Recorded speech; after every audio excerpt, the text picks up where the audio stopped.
Assalomu alaykum hammaga. Mana bizda navbatdagi ish kuni ham davom etmoqda. Kia Sonet mashinamizni propanni yechib o'rniga metan qo'yib beryapmiz.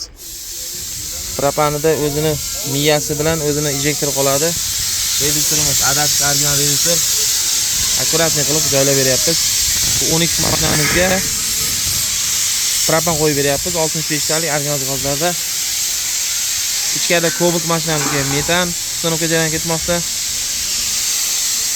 Sonetga 80 talik balon qo'yib beryapmiz orqa qismiga.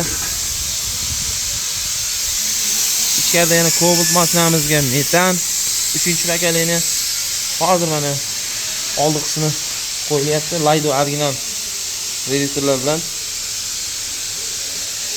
uстановка jarayon ketmoqda.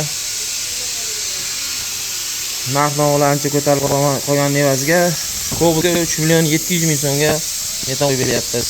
90 talik bilan Sonetga propanni yechib o'rniga metan qo'yib berish 3.800.000 so'm, 12 ga 4 so'm propan 65 talik, Cobaltga 5 million metan qo'yib beryapmiz.